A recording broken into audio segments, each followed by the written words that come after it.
ভিডিওর প্রথমেই ক্ষমা চেয়ে নিচ্ছি সকলের কাছে, অনেকটা দেরি করে ফেলেছি ভিডিওটি আপলোড করতে। আজ মায়ের বরণ এবং বিসর্জনের ভিডিও।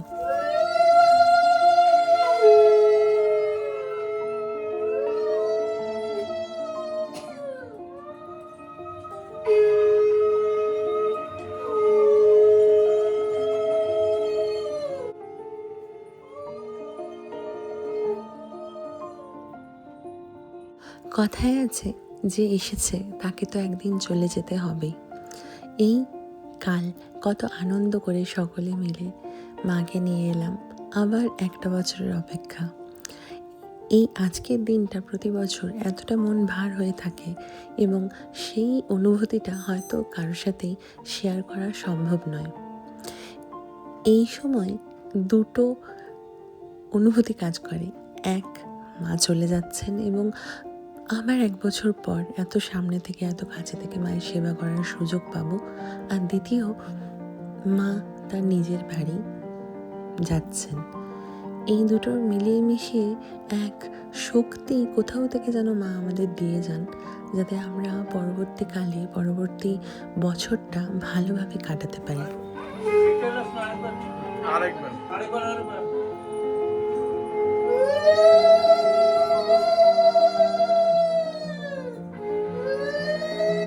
আমি ছোট থেকে বেশ পুজো করতে ভালোবাসি এবং ছোট থেকে মাকে দেখে এসেছি। প্রতি বছর আমাদের পাড়ার পুরুষ মণ্ডপে মা দুর্গার বরণ করতে যেতেন। আমি তখন মায়ের সাথে সাথে যেতাম বই খাতা নিয়ে, যে মা বরণের শেষে বই খাতাগুলো মায়ের পায়ে একটু ছুঁয়ে দেবে। এবং তখন থেকেই আমার ঠাকুরের প্রতি একটা টান কিন্তু রয়েই গেছে।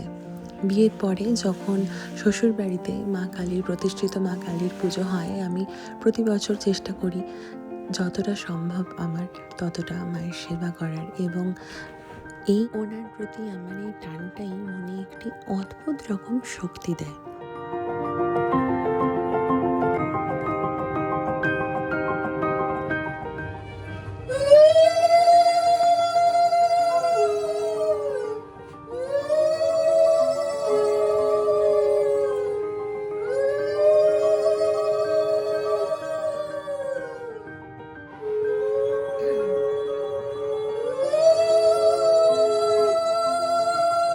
আগের ব্লগগুলোতে আপনাদের তো বলেইছি, আমি বেশি কিছু কথা বা বেশি কিছু শব্দ কিছুই রাখছি না। ভিডিওটা যতটা পারছি অরিজিনাল সাউন্ডে রাখার চেষ্টা করছি, যাতে বাড়ির পুজোর পুরোপুরি স্বাদ আপনারা উপভোগ করতে পারেন।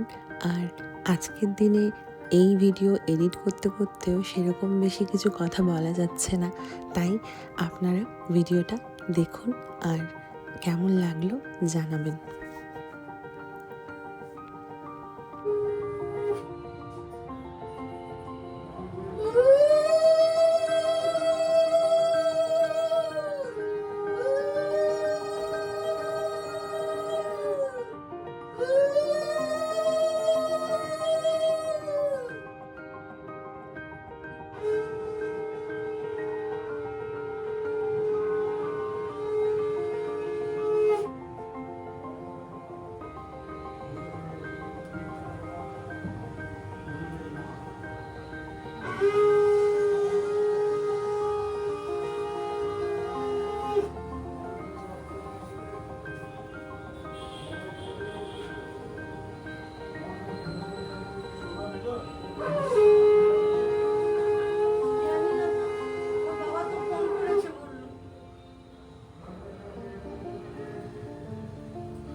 যাবে তো বলছি বনু আসছে জানো, বনু বলছি যে আমি আছি তোদের বাড়ি, এক্ষুনি যাচ্ছি। ওই যে রিয়া আসছে। হ্যাঁ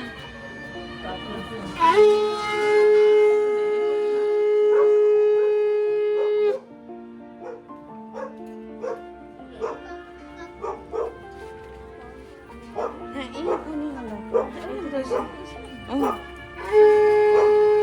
আগের ব্লগেই আপনাদেরকে বাড়ির আলো এবং সাজসজ্জার শেয়ার করেছিলাম, এবং আজকে মনে হচ্ছে বাড়ি একদম অন্ধকার করে মা চলে যাচ্ছেন। তবে হ্যাঁ, মায়ের প্রেজেন্স বা মায়ের যে একটা শক্তি বা একটা আশীর্বাদ, সেটা কিন্তু সারা জীবন আমাদের বাড়ির ওপরে থাকবে এবং আমাদের উপরে থাকবে। এই যে জেঠিমাকে দেখছেন, এই জেঠিমা বহুদিন আগের থেকে আমাদের বাড়িতে থাকেন, আর জামুনি থেকে উনি আসেন প্রতি বছর কালী পুজোর সময় আমাদের নানান রকম কাজে হাত লাগিয়ে সাহায্য করে দিতে। আমরা সবাই এবার ট্রাকে উঠে গেছি, আমরা যাব সবাই মিলে মায়ের বিসর্জনে। আর এই জিনিসটা আমি কিছুটা জেদ করেই করি আমার বিয়ের পরে, যে আমরা সবাই মেয়েরা, বাড়ির মেয়ে বউরা মিলে যাব মায়ের বিসর্জনে। তো চলুন এবার যাই।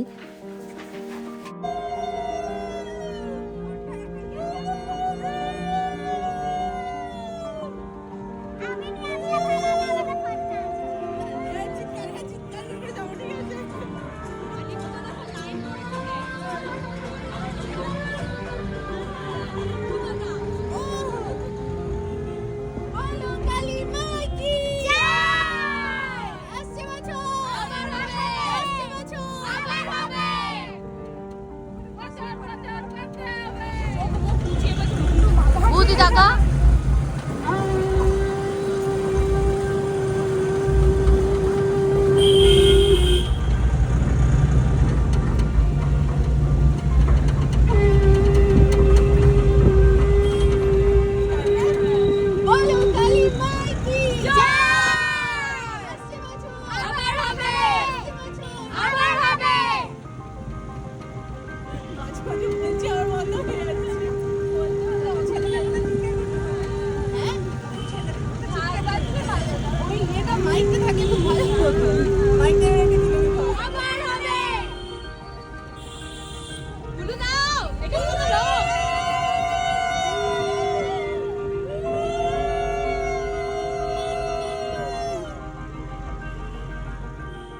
আর এই যে এই বোনের সাথে তো পরিচয় তোমাদের আমি আগের ব্লগে করিয়েইছি।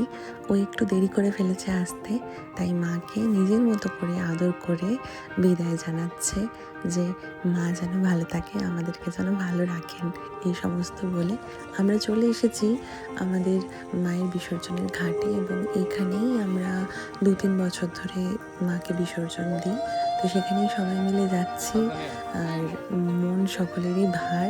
তবে এই নিয়ম মেনেই, যেরকম নিয়ম চলে আসছে সেরকম নিয়ম মেনেই আমরা সমস্তটা করছি এবং সকলে গিয়ে ঘাটের কাছে উপস্থিত হচ্ছি। এই রাস্তাটায় না আগে সেরকম লাইট ছিল না, এবছর দেখলাম বেশ ভালো সুন্দর আলো দিয়ে রাস্তাটা করা আছে, যাতে কারো কোনো অসুবিধা না হয় বিসর্জন নিয়ে যেতে বা যাবতীয় নানান রকম কাজের জন্য।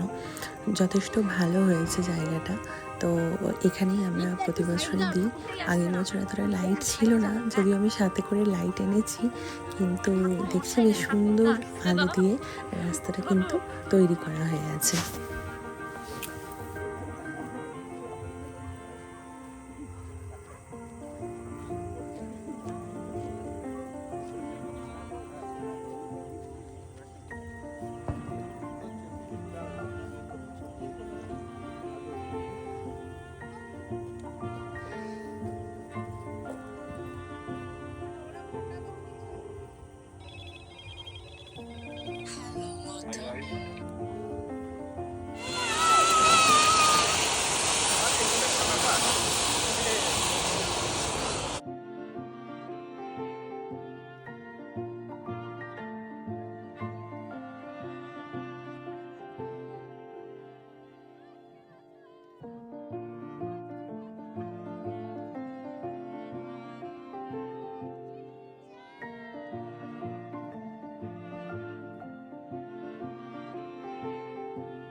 আবারও একটা বছরের অপেক্ষা, আবারও তোমায় আনবো এরকমই সুন্দর করে সাজিয়ে। সকলকে ভালো রেখো, তুমিও ভালো থেকো, এই বলি মাকে বিদায় জানানো। আবার সেই মায়ের আসার অপেক্ষায় দিন গোনা শুরু আজ থেকেই।